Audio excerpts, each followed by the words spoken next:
wanted them to be real and not just acting.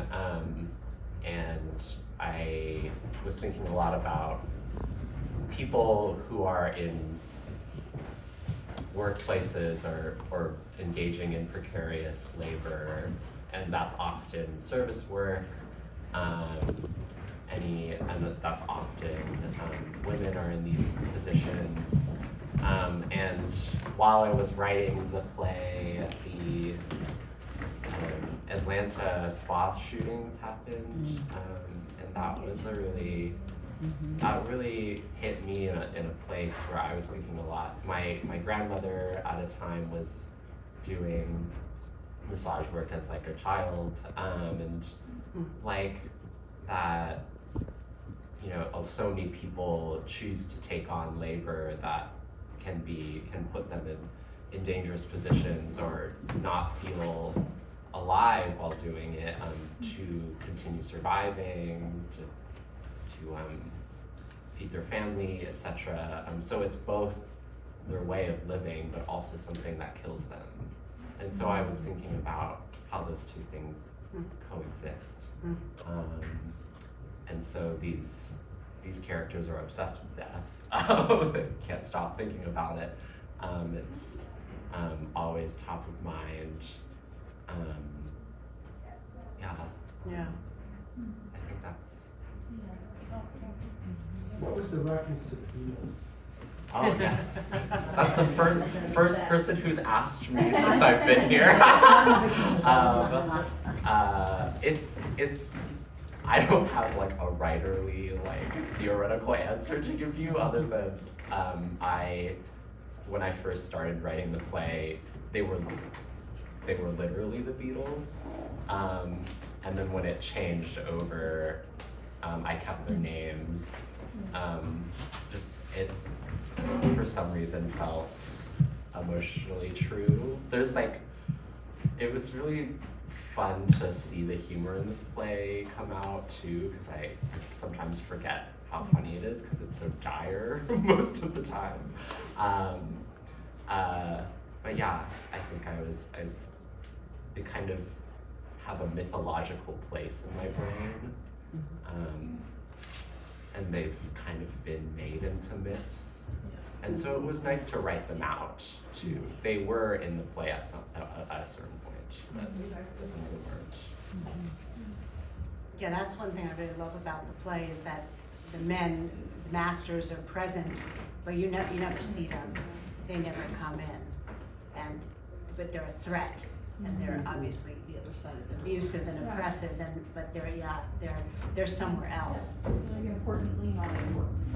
You know, it's like they're so pressing in the feeling and the matter of the play, but then they're not present because, I don't know, for me, I think maybe as a woman, sometimes I think about that, like in the idea, I work in a job where I exist in a man's space, I guess, and so the idea that men are omnipresent and so important because of the way it transforms my space and the way that I have to behave within that space. Right. But they're not important in that so much of my job is carried out by women, but with men overseeing that. So I think maybe it's kind of that echo too, the idea of, you know, not just being a woman in service, but being a woman in general, and like dealing with that emptiness and fullness at the same time. I think about my friends who have small children, that's something they talk about a lot, right? Like, I'm busy, and so full, but I feel I feel empty of my own. Right. You know. Yes. How, that work is. Thank you. That was so. What was the significance of the moving around, or, you know, the placement of the pieces of time? Moving the clocks. Yeah. Yeah. Do you want to talk about that, Gabrielle? Sure. Well, I think when I started to think about the play and conceptualize what a vision for it was, the set designer and I talked about a set that deconstructed time. That was kind of the cogs of a clock and pieces of time. And then in the script, Brian wrote, you read the script and it's time 1, and then there's text, time 2, and it doesn't specify that those would appear. They're certainly not spoken, but I decided I wanted them projected in that way, and so they kind of serve as this. And then you know, you saw what we call the clock dance, which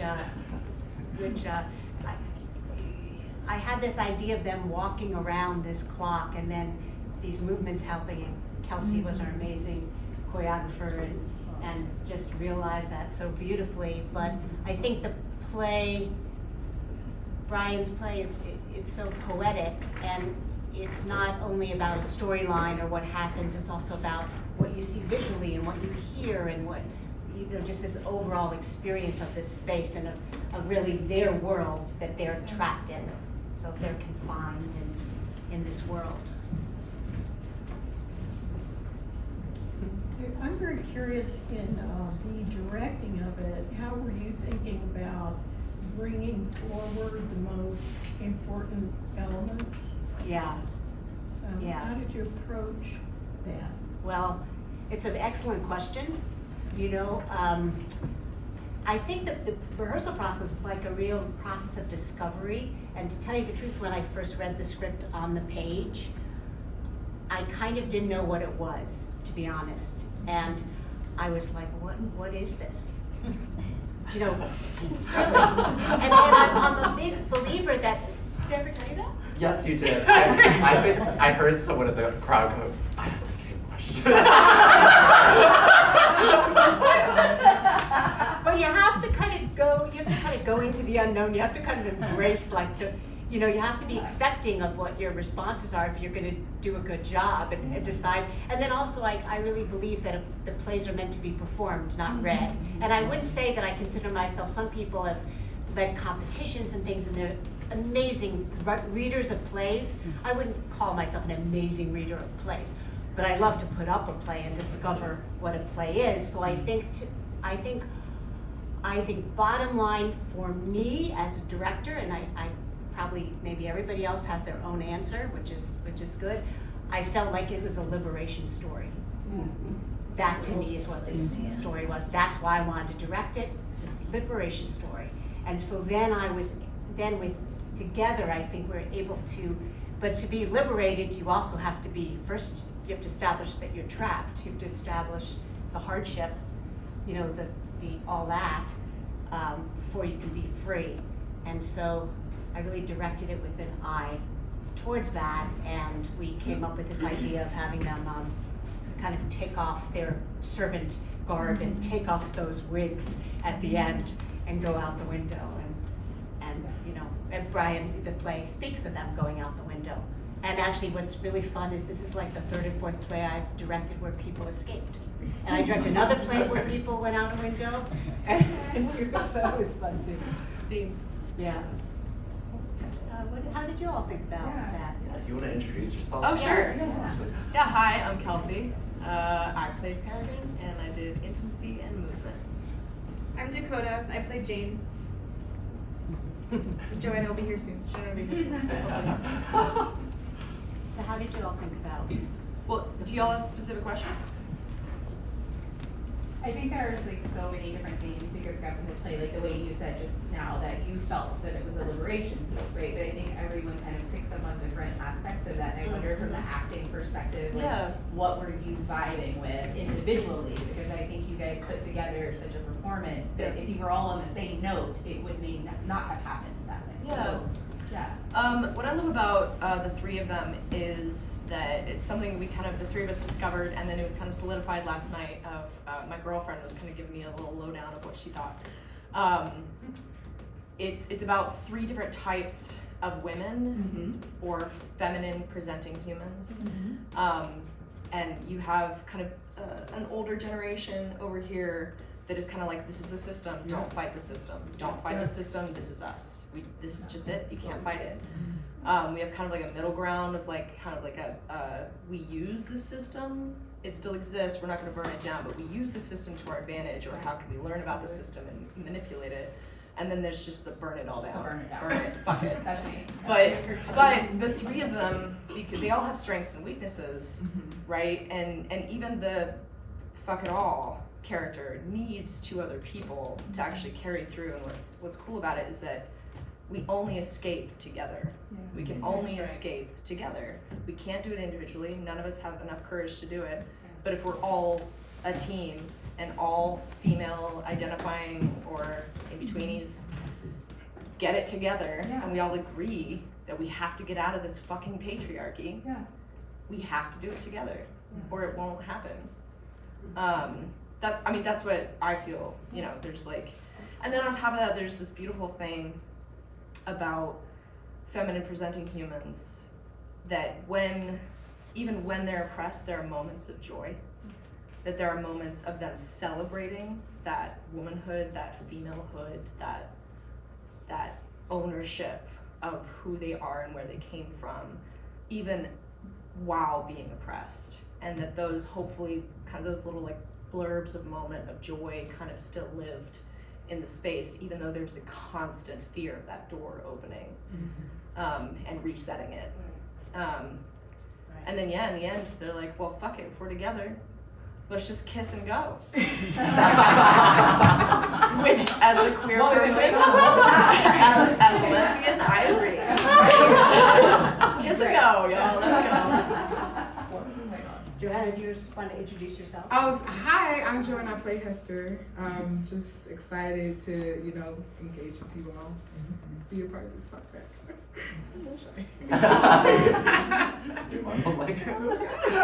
Well, it's interesting that you said that, Kelsey, because when I cast it, I wanted to cast 3 female presenting humans who were very different from each other, and that was like part of when I thought about, well, what to do with the play.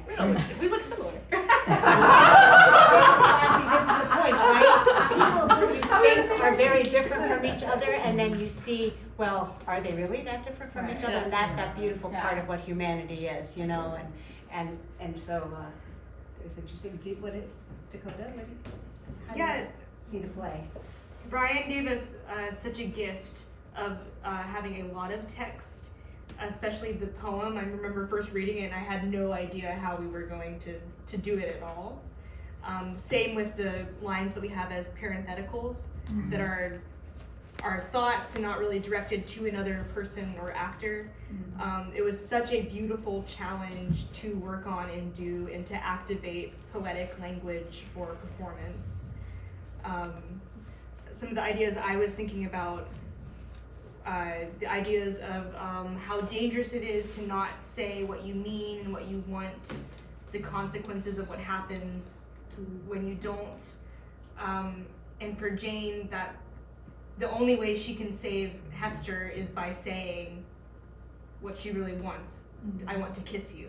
I was thinking about when you said these having moments of joy and liberation, how like dangerous they are in the eyes of our oppressors. Like that's what they're preventing from happening, and it's something so pure and beautiful and out of their control.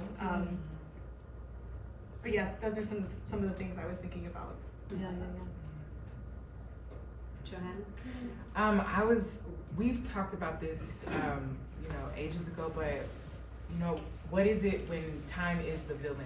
What all do you, you know, try to do? What all do you feel like you can't do? How do you, you know, race with that particular time? And sometimes I feel that, you know, as people get older, and some people, not everyone, they just kind of feel like they're at a loss, you know, when, you know, they're getting older, what can you do with time? But it's kind of like you have to dig in those moments where you just, like you said, F it and just keep, you know, going. You're not dead yet. So I think that in the moment when we turn around and we have the moment of where I'm about to get killed, but I don't die, it's like, okay, well, I'm not dead. Let's get this, you know, ball rolling and crawl out the window. Let our bodies crawl. Yeah, Burn it, kiss and go. Yes, sir. This is gonna sound really strange. I'm a left brain person. You're a what person? Left brain. Oh, yeah, left brain, yes. When Hester is serving the tea, she has a pot holder on the top and she's touching the bottom of the kettle. Now listen. There's a clock on the floor, bro. It's a ghost tea party. It's hotter on the bottom than it is on the top. Listen, Sure. Hester has been in this game for a minute. That old was scared. Scared. Thank you. She's burning herself. woman that like flipping tortillas with her See when I burned fingers. the cigarette on my hand? You don't know feminine power. I just had the cigarette. I said, So wrong. I know. You got You had no idea what you were Calluses, opening up. my hair. I have worked, honey. You know, Kind of a left-brain person. Yeah. And Yes. that's the first That was- thing. I see And you. when she was just doing it, and Yes. kept doing it, It's all you can think. that's all I could think of. Yes. Do you know Like what certain things take me out of the show. Yeah, yeah. Yeah, Do you that's know, what patriarchy that's is. interesting, appreciate that. Do you know, it's funny you bring up that scene, because I was just thinking about that scene when you were doing it today. And the thing I love about that scene, because I thought about what you were saying about labor and work, is like I feel, to me, what that scene is with the movements you do, and they just go on and you're putting those down, is that it's like you're taking pride in your work, that this is something, and you're beautiful, and you do, I just think there's something so beautiful about it, but it just makes me think of people, working people who take pride in what they do, you know, even if they can't have very much. And to me, that It's like the artist is, yeah. yeah. Other questions, thoughts? No, I just felt like at the end when you disrobed, it felt like, that's who they truly are. Yeah. Yeah, Their that real was That self. was pretty much the And their idea. real self, and then, Yeah. you know, alive, Someone- you know, someone now noted- you're alive, because Yeah. your real Yes. self is Because coming now out. you like shed the like. Yeah. Yes. Someone noted last How they- night, it was like, oh, of course the men put you in a blonde. Yes. In Yeah, a red you have- and a brunette. Of course they They wanted wanted all each. three of them. They all have long hair. It's all curly and pretty. Yeah. Of course they did. Yeah. That's not what we actually look How like. they've been That distorted. when we were and- in, yeah, Yeah, that's put right. into servitude, that we were put into like a feminine, like a male gaze. Yeah. I think one of the parts that I found intriguing too for Jane was the letter and just how, you know, it comes from the male perspective and then just that transition. What overall, like what was your thoughts just in terms of just that part? I love that part.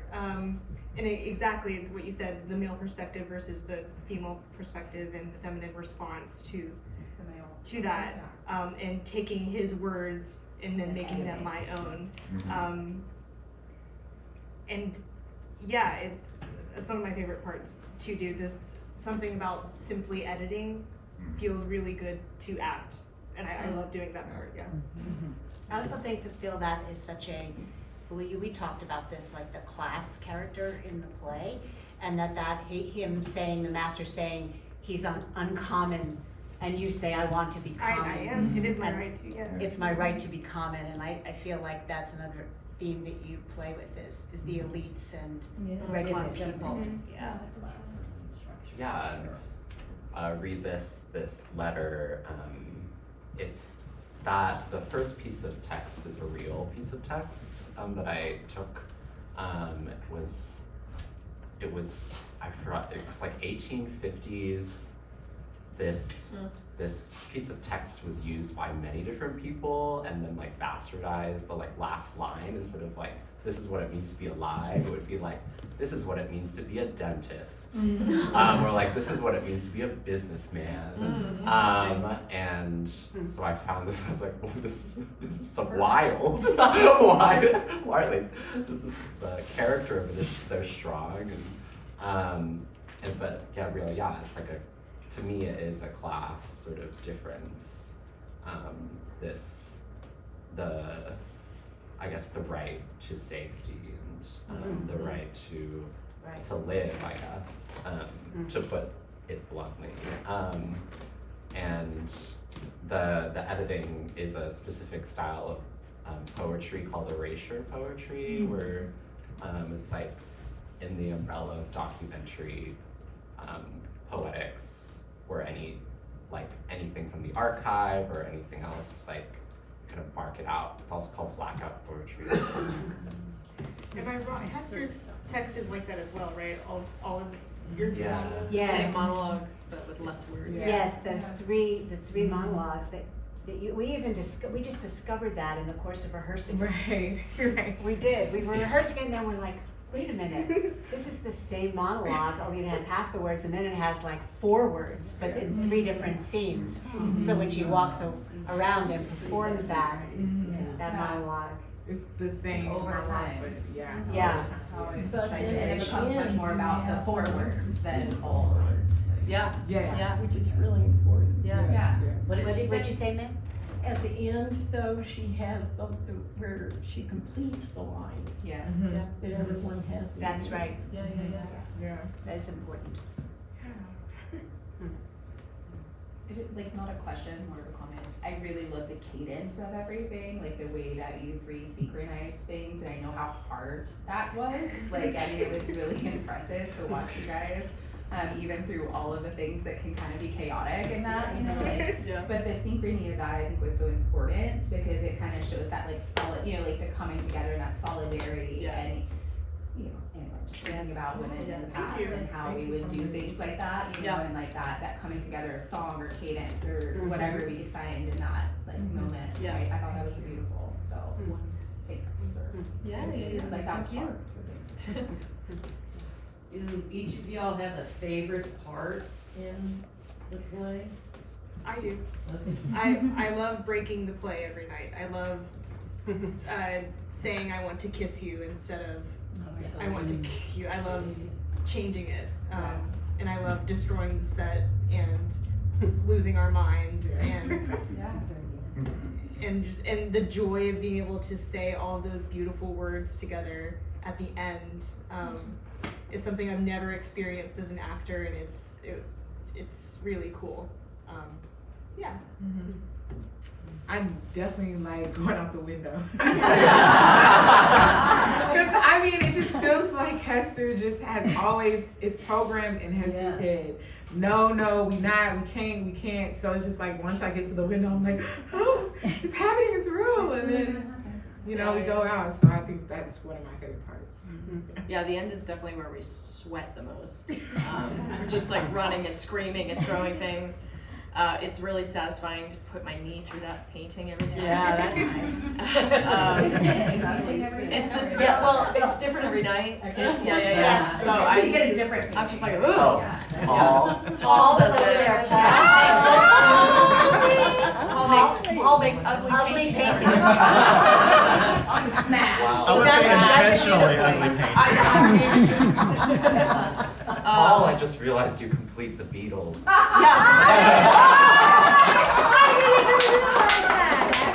my God. Paul is never spoken about. Yeah. Well, Paul is dead. I am the walrus. The three of us actually named the clock Paul. But you can be the resident Paul as well. He's like the last villain of the Masters that's not mentioned is the clock time. Is Paul. Is that your favorite part, putting in? You know, listen, Peregrine is schemy. So Yeah. I love all my dick jokes. I love. You got the I'm crudest crude. lines. Listen, I didn't even realize they cast the right fucking person. Yeah, they did. For all the crude shit. I love being crude, but I also love the schemy monologues that I have of like planning. I mean, from scene one, Peregrine is like, what if they died though? Yeah. And it's just like murder on her mind. But I also love, because you get to, you know, there's kind of levity that I get to bring in. If you guys think sex jokes are funny, it's okay if you don't. But usually it's levity. And then the monologue in the knitting scene of where Peregrine reveals that actually Peregrine's the only one really getting used as a sexual object, and it's violent. It is violent as fuck. And because it's so violent, she uses levity and comedy to get through it, but you'd never know until that monologue, you know, that maybe you even think that she enjoys it, but that it's the reveal that it's so violent, and that's how she deals with it, is trying to make light of it. And even just trying to like reach out to the two of them, making jokes like, y'all are going through this, right? Right? But yeah, I just love those, the kind of build of those three monologues, but also just scheming to murder men is fun. All the men in the room go. Okay, what's your favorite But I think part, to your Brad? point, even to the point to where Jane feels uncomfortable. Yeah. Like, where she's like, no, I've told you before that that's Yeah. not what's happening. It's Yeah, like yeah. kind of that like, Yeah.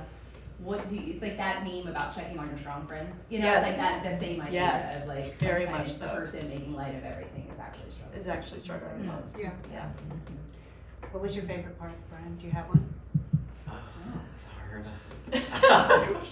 I mean, I do really love the ending. Yeah. They'll do a really amazing job activating that long choral piece. Yeah. It's really nice.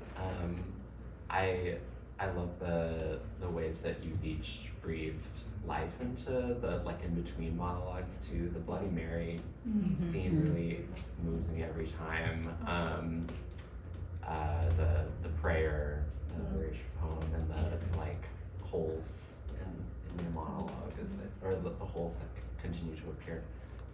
So, That's a good example of the difference between it on the page. You know, like there was the page where you looked at Bloody Mary and it appeared like, what, 20 times or something? You know, just the name Bloody Mary over and over again on the page. 3, 3, 3, 2, 5, 3, 1. So whatever math that is. I like that. Exactly. So it's kind of interesting because you see. Are you talking about the screamy Bloody Mary? yeah, the screaming, Yeah. the screaming. Something about that feels like the whole play. Yeah. Mm-hmm. Well, it's Yeah. the only time really that we feel desperation. Yeah. Yeah. I mean, you know. Yeah. Right, And that's it's right. just, yeah, because the others are a little more upfront about Yeah. being pissed off and Right. tired Yeah. and just, you know. Yeah. That's right. Yeah. I think my favorite scene might be the linen scene. I love that. Oh, scene. yeah. I just love that. It's just so. I love doing that. And I think the way to Yeah, act it just is this part of joy it in the- too. It's like the joy, Yeah, and yeah, carrying it, and then the fear, yeah. and the joy. It's like it's Yeah. a good scene. Yeah, sure. Yeah. You haven't hit any lights yet. Well, One time. Came right down. you know what? That's why I'm here. It got caught. That's my job. Kelsey, you know. That's my job. I can do that too. Good job.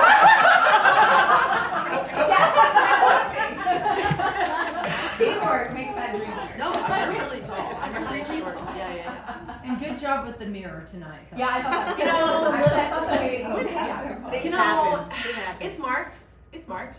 But you know, sometimes. No, that's what I'm saying. I enjoyed watching. Yeah, I enjoyed the way that you came back and then put it up too. It was like, it was very cleverly done. Just like when the knife dropped at one point, and then you managed to pick that back up somehow. I was impressed. How'd you do? I was like, oh! The props work against us sometimes. Ooh, no. The candles have worked against us before. Oh, It's yeah. a lot of Yeah. things I have I made against love Dakota when you make out with the. I love that moment too. It's- Yeah. I I think keep that's a good forgetting. It's a great moment. That's one of the first things I do. Yeah. People always chuckle and it's cute. So how do these candles work? All right, Where they go up and they come so Secret of the theater. It's turn them on. fire. Yeah, it's real fire.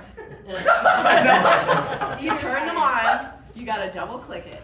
At the bottom. To turn it off, you have to single click So you have it. to remember that. And you have to remember how many times you've clicked it. In order to Because know. every time Dakota and I turn towards each other, we're like, good God, I hope this is okay, good. Yeah, and same every time because I blow out a lot of candles. So every time I'm like, You've got it really good at it. please. Twice. Oh yeah. I'm counting every time. Wow. Every time. Really good at it. Got it down. These props. These props. Other questions, thoughts, comments? Tony, are we Time to wash up. winding up? Okay, we're gonna wind up with a question from I mean, Brian. we haven't talked much about the parentheticals. Yeah. And I'm curious, like, what all of you thought, or like how it landed on you. No, I thought it was like an internal, you know, I mean, yeah, immediately, that's what I thought. Yeah, I agree. But I'll confess, sometimes when you initially, when the first time, it's like, is this gonna be a thing? Yeah. Yeah, so, but yeah, that's what I thought. I liked it a lot. Yeah. It was good, Yeah. to hear somebody else's thought on what was actually happening in their own mind. And it's usually the opposite of what they say. Yeah. Yeah. Yeah. Well, thank you, and I know that Tony is here to take Brian, scoot him over to the airport. Time to get in the balloon, Dorothy. Let's go.